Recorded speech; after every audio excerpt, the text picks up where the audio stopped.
이거 사실 지윤님께서 해주신 주제여가지고 사실 이거 또 해도 되나 했는데 괜찮다고 하셔가지고 했는데요. 저는 이제 아주 순수하게 판결문 중심으로 설명을 드려볼게요. 우선은 잘 아시는 그레이스 케일 대 SEC 사건이고요. 이 최근에 이제 SEC가 비트코인 선물 ETF 승인을 거절했고 여기에 대해서 이제 그레이스 케일이 소송을 했는데 그레이스케일이 승소를 했죠. 그래서 그 내용입니다. 간단한 그런 타이틀 정도는 다들 아실 것 같고, 이 판결문 내용을 중심으로 저는 설명을 드릴 텐데, 이제 신청 취지를 뭐라고 썼냐면, 이제 SEC가 비트코인 선물 ETP는 두 건을 승인을 했습니다. 근데 이제 그레이스케일 같은 경우는 현물 비트코인 ETP잖아요. 이게 거부당했기 때문에 여기에 대해서 이제 SEC의 이런 거부 처분이 적절한지에 대한 심리를 신청한 사건입니다.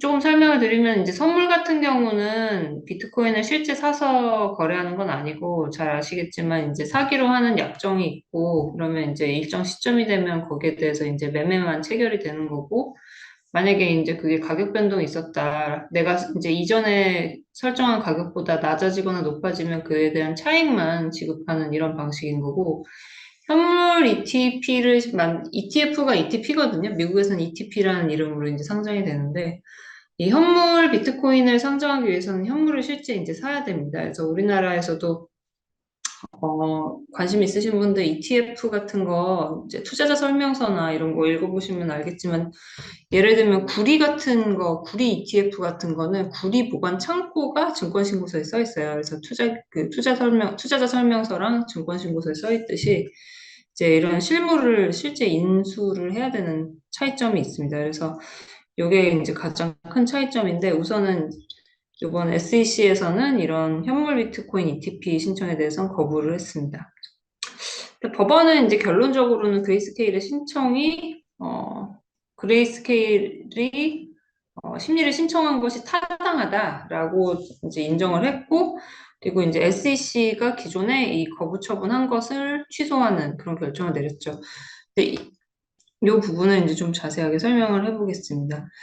기존에 이제 SEC가 거절했던 것은 거부 처분 사유는 이제 요거 이제 설명을 좀 드리면 2022년 6월 29일에 우선 거부 처분을 했고 이제 잘 아시겠지만 그레이스케일은 GBTC라는 신탁 상품을 어, 운영을 하고 있습니다. 그래서 사모펀드 형태로 운영을 하고 있고 결정문에 보면 이제 이 수익증권 자체가 이제 거래소에 상장되지 않았기 때문에 한 30% 정도 할인된 가격으로 실제 평가 금액에 비해서 30% 정도 낮게 가격에 거래가 될 수밖에 없는 상황이고 이런 부분들은 이제 어, 퍼블릭 IPO 방식으로 이제 전환해서 이제 비트코인 ETP로 전환하여서 이거를 이제 공공에게 판매하고자 한다라는 게 이제 가장 주된 취지였고, 이제 미국 같은 경우는 이제 상장을 하게 되는 거래소의 규칙이 변경이 돼야 이 ETP가 상장이 됩니다. 근데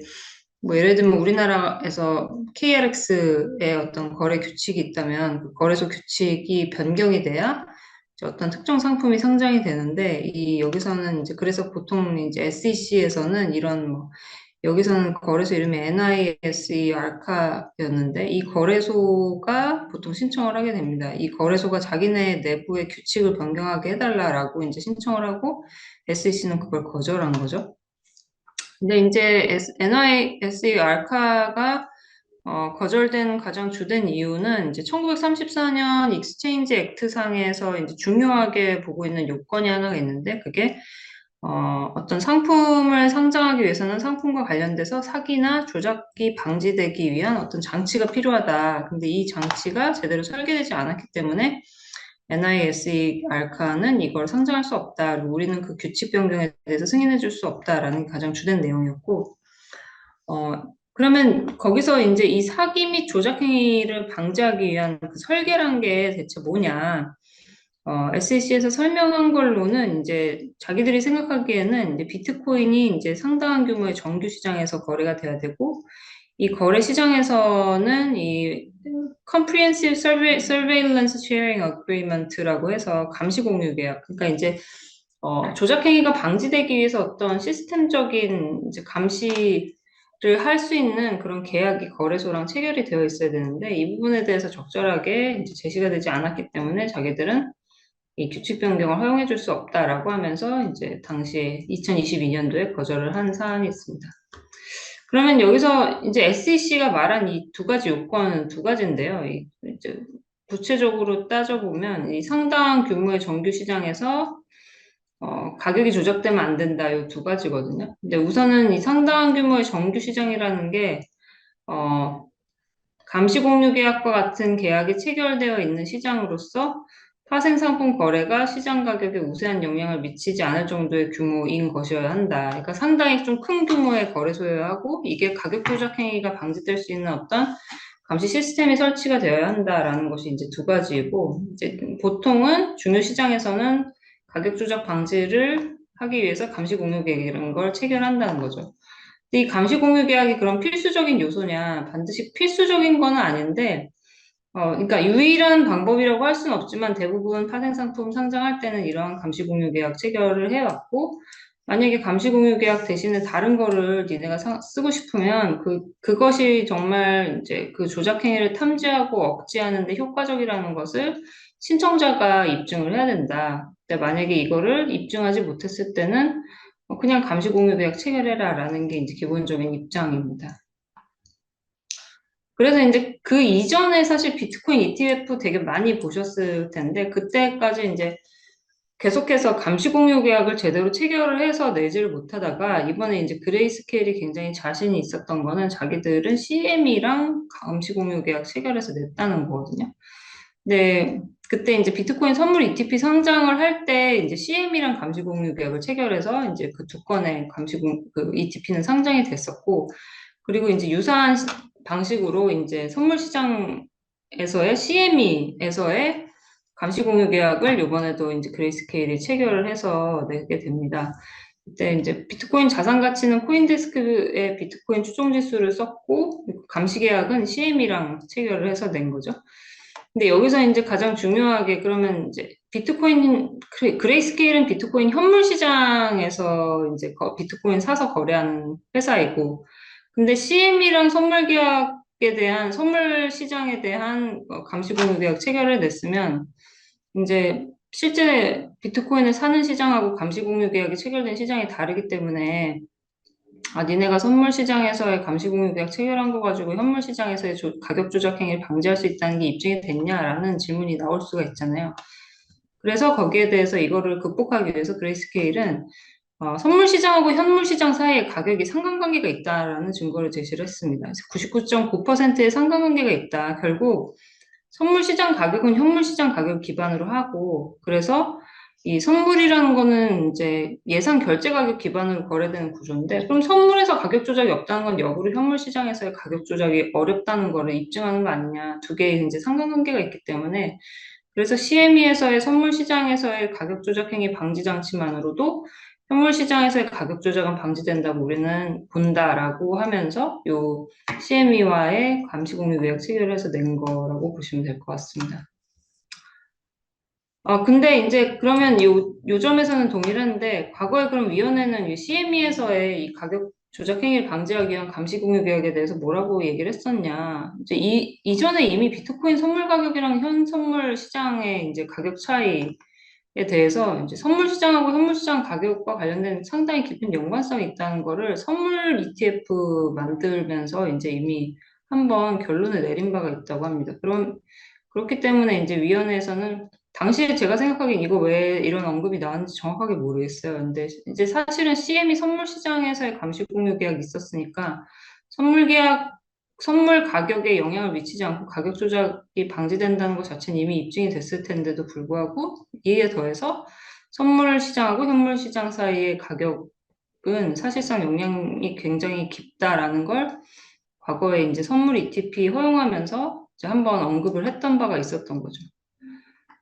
근데 이번에는 이 현물 시장과 선물 시장의 차이점을 들어서 비트코인 현물 ETP 상장은 또 불허를 했던 겁니다. 그래서 그레이스케일은 그러면 너네가 선물 ETP 상장 허용했고 근데 선물과 현물 시장은 굉장히 관련성이 깊다고 했는데 지금 와서 비트코인 현물 ETP 상장을 불허하는 것은 부당한 거 아니냐라고 이제 주장을 한 것이고요. 그래서 비록 자기들 이제 비트코인은 CME 선물 시장에선 거래 안 되지만 비트코인 선물 ETP랑 다를 바가 없다라고 주장을 한 겁니다.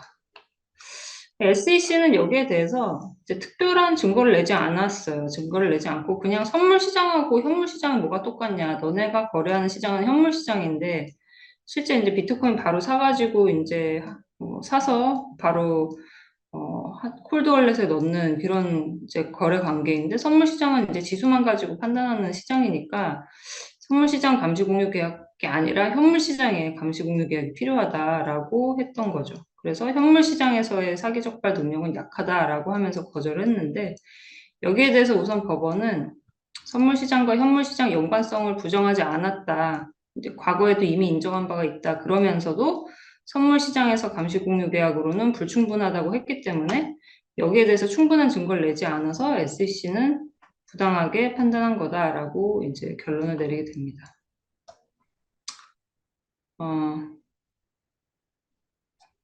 그리고 이제 두 번째로는 이제 또 한 가지 이제 항변을 하는데요. SEC는 그러면 감시 공유 계약은 감시 공유 계약인데 이제 그레이스케일은 너네가 현물 시장에서 실제 비트코인 사기도 하지만 실제 보유하고 있지 않냐? 그러면 현물 시장의 가격에 대해서 상당한 영향력을 미칠 수가 있고 그래서 결과적으로 선물 시장에도 영향을 미칠 수가 있다.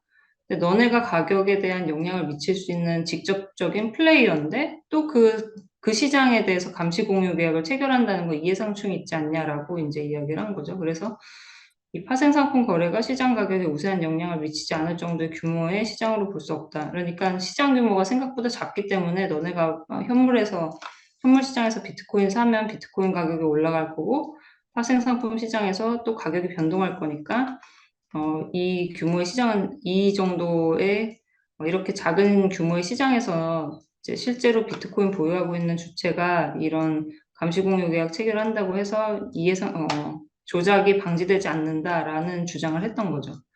근데 법원은 여기에 대해서 근데 이거는 말뿐 아니냐라고 한 거죠. 그레이스케일의 비트코인 ETP가 CME에서 거래되는 비트코인 선물 가격에 주된 영향을 미친다고 주장은 하지만 그것에 대해서 적절하게 설명을 하거나 증거를 대지 못했다라고 이제 법원은 판단을 하게 됩니다. 특히 이제 지금 여기서 이제 중요하게 봤던 게 실제 그레이스케일이 보유한 비트코인 수량이 전체 시장의 3.3% 정도라고 해요. 그래서 비트코인 시장이 굉장히 큰데 반해서 이제 보유한 수량은 작기 때문에 시장 가격에 유의미한 영향을 미치기 어렵다라고 판단을 했습니다. 그래서 이렇게 해서 제가 하나가 삭제가 된 것 같네요. 마지막 요런 법원의 판단 하에서 이제 결과적으로 이제 그레이스케일이 승소를 하게 되는데 여기에 대해서 이제 그레이스케일 하면서 이제 제일 주된 거는 이제 법원에선 이런 행정청의 행정행위는 선물 시장에서 이미 ETP를 승인한 그 당시의 행정행위와 이제 현물 시장에서의 신청에 대한 행정행위는 동일한 요건 하에서 이루어져야 한다. 그리고 행정청의 행위는 동일한 사건에 대해서 다르게 판단하는 것은 안 된다라는 것이 이제 가장 주되게 이제 법원에서 판단을 내린 사안이었고, 그래서 동일한 사안임에도 불구하고 다르게 판단한 SEC의 이런 결정이 부당하다라는 결정을 내린 거죠. 그래서 이제 SEC가 과거에 이제 NYSE 알카에 대해서 거부 처분한 것은 취소된 건데요. 근데 요렇다고 해서 그러면 바로 ETF가 승인될 거냐? 그거는 이제 좀 다른 문제긴 합니다. 왜냐하면 과거에 이제 우리나라 행정청에서의 이제 취소 소송도 똑같은데 행정행위의 위법성을 치유한 후에 결과적으로 동일한 내용으로 재처분하더라도 그건 위법한 행위는 아니에요. 예를 들면 여기서 이제 핵심이 이제 비트코인 ETP를 거절하면서 이제 차이점을 대지 못했다는 거잖아요. 선물 시장과 현물 시장의 차이점을 적절하게 제출하지 못한 게 가장 큰 이유이기 때문에 실질적으로 선물 시장과 현물 시장의 차이점을 입증한다면 다시 재처분할 수 있죠. 이 거절한 취지로. 그래서 그거는 이제 행정행위에서 이제 위법성을 치유한 다음에 동일한 처분 내리는 건 가능하다. 그래서 SEC가 과연 이걸 승인할지 거부할지 명백히 알 수 없다라는 거 한 가지인데, 근데 중요한 거는 또 이제 긍정적인 것은 그러함에도 불구하고 지금 이미 선물 ETP가 나온 상황에서 그럼 차이점을 적절하게 설명할 수 있겠느냐. 만약에 설명하지 못한다면 어쩔 수 없이 SEC는 또다시 이제 요 ETP 신청에 대해서 승인할 수밖에 없는 상황이 될 수도 있다. 이렇게 생각하시면 될 것 같습니다. 그래서 이 정도로 이제 이미 지훈님께서 발표를 해주신 사안이어서 이렇게 이제 제가 정리를 해보았습니다. 네, 이상 발표를 마치겠습니다.